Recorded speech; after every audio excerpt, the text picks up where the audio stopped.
I think this should be an outrage, really, to every tax-paying citizen. We're talking about the Inflation Reduction Act, which we have renamed Invest in Radical Activities Act, because that's what this is about. In our investigation, we found that a lot of this money that's going out really has little to do with the environment and a lot to do with funding groups that are basically engaged in what I characterize as anti-American. They're anti-American, anti-Semitic, anti-Israel, anti-police, anti-border security. Is quoted here, "I've put equity at the center of our nation's largest investment in climate in history to reach the organizations that know their community best." That's what she said when they rolled out and actually named these organizations. And interestingly, today, there was a news article today saying that the green groups have now formed a coalition today, and guess who they're endorsing for president? Vice President Harris. First one is climate justice. It's up on the top right-hand bar there, $100 million. They have glorified Hamas in a lot of their social media, on their websites and other things, and they think Israel has no right to exist. They're getting $100 million. This is a direct grant to them. Next one is the NDN Collective. On their social media, call the United States a so-called country, and also call for the defunding of the police and our United States military. Imagine that in these times right now. Next, we have two New York and New Jersey coalitions that are getting $50 million. They're actually going to be participating in granting $50 million. Their quotes are, "The border and concept of citizenship is racist, wants no collaboration with federal immigration officials, and the ICE agenda is racist as well." Then we have the social and environmental entrepreneurs, $50 million. Again, abolish police, abolish prisons. Those previous ones I'm talking about were all announced in December by the Vice President and named on the EPA's materials as they rolled them out through the press. The Ella Baker Center for Human Rights, the most recent funding was announced last week, is getting between $1 and $3 million, and they are actively advocating to defund police, decriminalize shoplifting, and abolish our prisons. This uncovers quite a bit of the $3 billion. We're up to $200 million, actually a little bit more than that, if you count everything all in. The administrator of the EPA has been questioned about this. He says the money hasn't gone out. That was their first thing. Well, they haven't gotten the money yet. Now they're saying we don't check out the partner organizations. So this NDN would be a partner organization as opposed to an actual grantee. Why aren't you vetting these people? I mean, this is taxpayers' dollars. And what do they have to do with telling people how to live and cope better and clean up their environment? Appalling to me and to many of us who work hard to make sure that we're not just paying our taxes, but we're also making sure that we're making good investments from the federal government. The universe of IRA components, do you view this as more kind of right to start? Is there things you think Trump should prioritize? Well, I mean, because he's talking about almost the entirety of the. Well, number one, there's been a recent rush to get this money out, and that's because they know that there's a likelihood, we like to think a high likelihood, that the administration will change come November.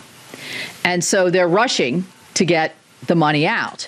And you see who they're sending it to. So we have that. How in this pot of money, in the $3 billion for the EPA, it would probably be predicated on how much is left. We would certainly try to claw that back. But at the minimum, we would have more opportunity for sunlight here and more opportunity for oversight. In terms of other parts of the IRA, I think some of the tax provisions, I mean, it was just such a bloated, Pete's talked about our debt. We talked about the inflation.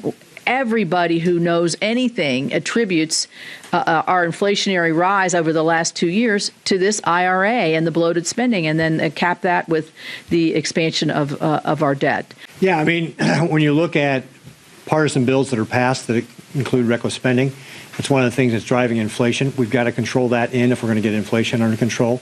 There's other things that we have to do, like being able to use our own energy resources to help bring prices down. But we've got to get the spending under control. And so if we have a new administration and a new opportunity, we got to be able to start reining some of this money in, especially when it's being wasted on radical political activities, which is not what the American taxpayers signed up for. More immediately to try to figure out what these groups are doing with this money? Like, are you sending letters to EPA or the groups? Well, EPA is well aware of our extreme concern on this. I mean, here's a small victory. Climate Justice Alliance redid their website and took all that down. I mean, what is that? Oh, is that okay now? I mean, so I feel like our voices are being heard, at least in a small way. No response from the administration at all. No response from the administrator on this. And so right now, I think our best path is to just shine a light on it. So in the past, in response to your investigation of these groups and uncovering what exactly they stand for, the EPA has said, political message or political beliefs are not in our criteria. They don't play a role in how we choose and how we score these grants. And they've also said that the specific money of the grants that are pending or go out can't be used for messaging activities. It can only be used for this specific purpose that's outlined. I mean, common sense tells you if you have $100 million coming into your nonprofit organization and you have certain political beliefs that you've been espousing all through your existence, not just in your social media, but for years, that to say that you would never use that money to be guided towards anti-police or what happens? It frees up the anti-police money so you have more anti-police money. I mean, that just makes sense to me. If somebody's going to get $100 million, you're going to have much more to do your political events or your political espousing through that. And there's no coincidence that just today they've announced they're going to endorse the person who announced them. And the EPA administrators, I like him. But his response to this has been very, very deficit. He told the House members when questioned about this, because they got the information from us, he told the House members, well, they haven't gotten it yet. Well, why are you putting a press release out that these are the people that are going to get it, these are the organizations that are going to get it, if you don't intend to actually give them the money? I mean, that to me is either at the least sloppy or at the most deceptive and, oh, you kind of got caught. Being unaware or try to slip something through. So right, you can move money around, and so if you've got money that covers administrative expenses, you're paying part of the rent. That part of the rent means that you don't have to go out and raise the money to do your political activities, right? So the money's fungible. The other thing I'd point out is that there's been such a lack of diligence from the EPA that allows the money to go to these groups. Why would we have any confidence that they're doing any sort of audit to make sure the grant money is being spent in the way that it's supposed to be spent? I don't have any confidence the EPA is checking up on these groups after even just seeing the groups that they've gone to. So zero confidence that the EPA actually knows how this money is being spent. And do you believe that when they say that political affiliation or messaging has nothing to do with their criteria, it's not involved?